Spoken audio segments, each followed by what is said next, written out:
why I think the Invicta Pro Diver may be one of the best first automatic watches in your collection.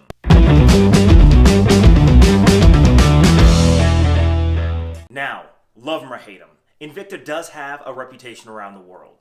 They do make large, gaudy watches, and they also take a lot of styling cues from other companies, such as the Pro Diver. But could the build quality and price that you get for an Invicta outweigh all the negatives? Today we're going to look at the Pro Diver. Let's get into it. Now, what can I say about the not so unique Invicta Pro Diver?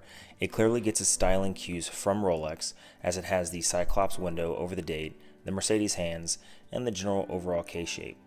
This one has the sunburst blue dial, the blue bezel that matches with 120 click unidirectional. Because it is a dive watch, it has 200 meters of water resistance, but we'll get into that.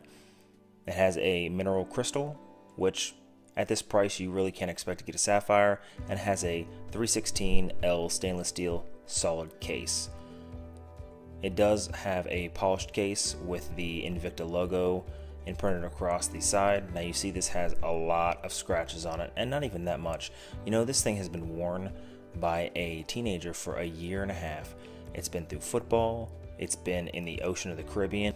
It actually looks pretty good for the wear that it's been in. It does have the screw down crown with the Invicta logo right there. And again, on this side you can see there's some scratching, but you know what? It's actually been through quite a lot. The case back is screw down, and it does have a mineral crystal see-through window. You can see that NH35 Seiko movement beating away. Now again, this isn't the prettiest movement in the world. However, if this is your first automatic watch, it's pretty cool to just go ahead and take a look at that movement, how it works. It's just beating away at 21,600 beats an hour. It's just an overall workhorse movement. Invicta did put their own rotor on it. However, other than that, it is not decorated at all. This thing right here is just a powerhouse. It's very reliable. Now, let's actually measure this thing. We have a measurement of approximately 40 in diameter. The lug width, or the band width, is going to be approximately 20, and the height is going to be 13.55, so we'll just round it up to 13.5 or 14. Now that's actually pretty good for a sports watch. That's actually pretty thin. That means that if you're wearing a dress shirt, it'll actually slip underneath the cuff quite well. Now this right here does have a silicone band. It's aftermarket for my son, as he is not a big fan of the stainless steel option. He just likes this one, thinks it's a lot more comfortable. Now, why do I think this is a great first automatic watch? Well, like I said before, this thing has been through a lot. You can see it's got some scratches, some dings, some nicks. You can see a nick right here on the lug. It has been through a lot. And you know what? It actually still looks pretty great. This thing has been in the Caribbean. It's been on the wrist of a teenage football player. It's had a spring bar failure where this thing went flying down onto the concrete face first, and the only thing that happened was it got a couple little scratches right here on the Cyclops eye. Other than that, there's hardly anything. It looks great for being a year and a half old on the wrist of a teenager. So, if you don't have $8,000 to spend on a Rolex, it's 200 meters of water resistance, has a reliable Seiko movement in it, and it's half the price of a Seiko SKX 007. Now, this also has hacking and hand winding. Most other Seikos that are twice as expensive as this don't even offer that.